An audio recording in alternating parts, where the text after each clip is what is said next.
Hola, konnichiwa, tudo bem, como estás? Hello. Aloha. What it do?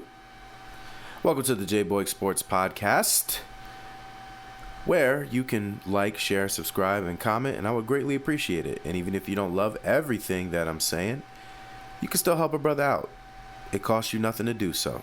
So please, be a good person and help a brother out. So, just finished watching the Rockets and the Warriors game. What a game. Great game. But, the Rockets won 115-107. What does this mean for the Warriors? Well, it means they had a 3-1 lead, and now that 3-1 lead has become a tie at 3-3. The Rockets have found a strategy that seems to be working against the Warriors, and I think the Warriors are in a whole heap of trouble. This is not good for them. Amen Thompson is playing great defense on Steph Curry when he's on him. Dillon Brooks is playing good defense. Obviously, that's what Dillon Brooks does. That's who he is. But in general, the team is playing fairly good defense. They've got a lot of young, hungry guys that are very athletic. But what's really changing this series around is that they're using Steven Adams and Sengun together. Sengun had 21, 14, and 6 assists. Also had 3 steals. Steven Adams has 17 points, 5 boards, and 1 steal, and 3 blocks. They're using a big front line to throw off the Warriors. Now, why is this a problem? Because the Warriors don't have no size. Draymond Green is basically a midget out there, right? Steve Kerr has been frolicking around, front running, freeloading off of this small midget lineup, and I can't for the life of me figure out why they're doing it. They've had some success, but ultimately, even if they manage to win this game 7 that's coming up, other teams are going to look at this and be like, yo, this is how you beat the Warriors.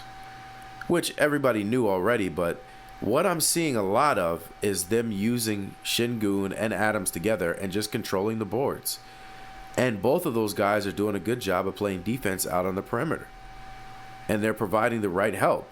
The Rockets are also playing some weird box-and-one zone against Steph Curry that I don't even know how to explain, but as I'm watching it, it just looks like they're basically out there. The Rockets look like they're running around with chickens with their heads cut off, but it's working somehow. But I don't think the Warriors have an answer for that. They don't have an answer. Sengun and Adams are basically controlling the game, and I know Steven Adams only had 5 boards total, 3 offensive, 2 defensive, but it's a full-time job keeping that man off the glass. He's been a monster down there. And Ime Udoka looks like he found a loophole in the system, a blip in the matrix, and he's going to keep exploiting it. And I think the Warriors are in a whole lot of trouble, right? Fred VanVleet has also decided to take off. If you listen to any of my other recaps of the NBA playoffs, when I mentioned the Rockets, I've been talking about why are we not benching this dude. But thank goodness Ime Udoka did not listen to me, because the last couple of games, Fred VanVleet has gone off. Tonight he had 29 points on 6 for 9 from 3, 9 for 9 from the free throw line, 7 for 13 from the field. He also had 8 boards and 8 dimes.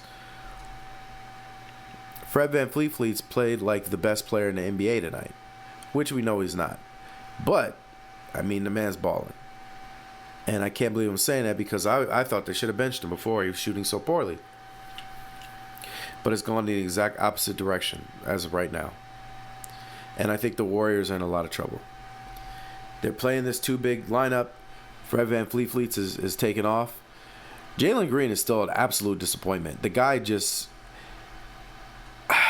Is he overrated? I don't know. I think when the other team targets him in the playoffs...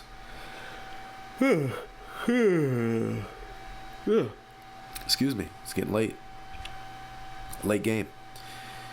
That... he struggles, but he was a plus 20, so he was the highest on the team in the But he was only 3 for 11 from the field, 1 for 6 from 3.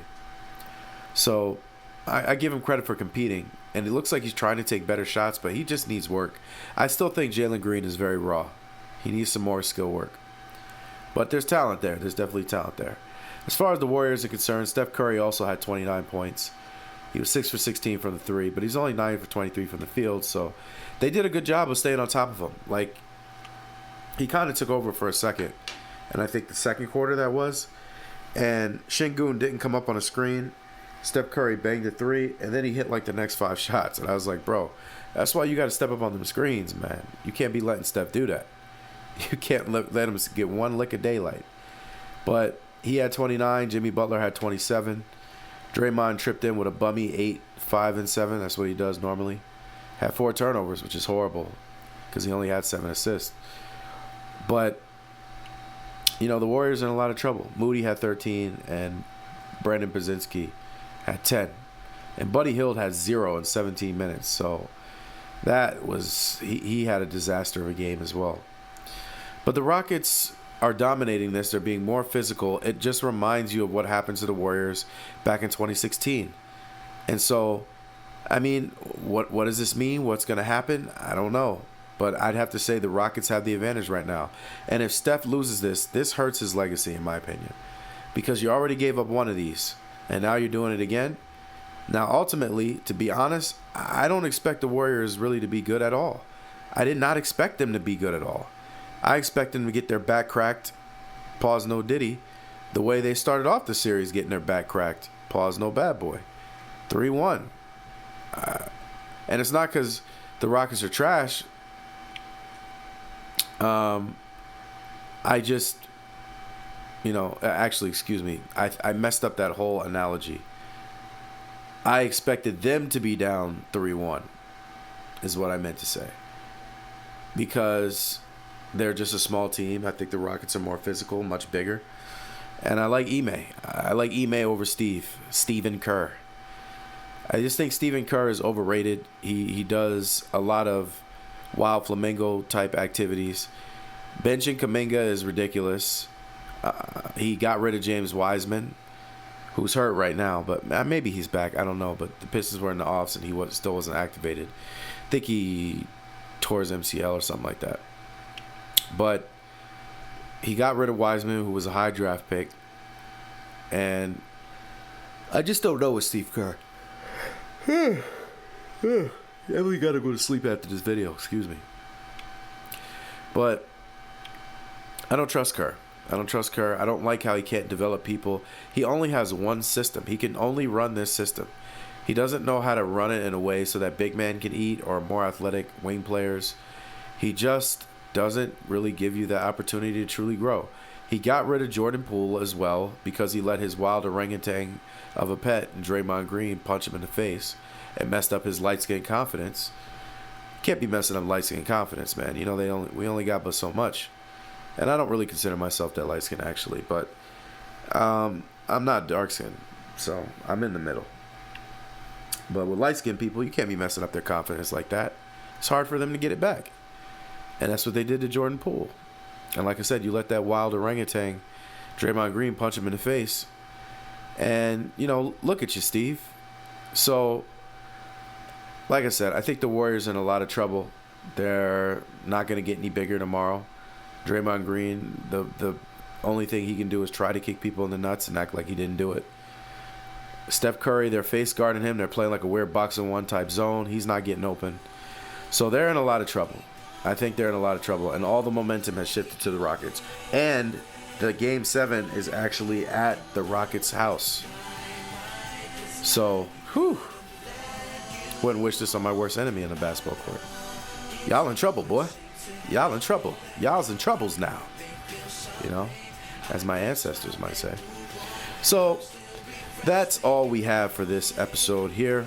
Please like, share, and subscribe if you appreciate this video. And if you don't, remember, it doesn't hurt to still help a brother out. Don't click off immediately because we have some other suggested videos that I know you'll love. I really appreciate you taking the time to listen. I'm very humble. Much love.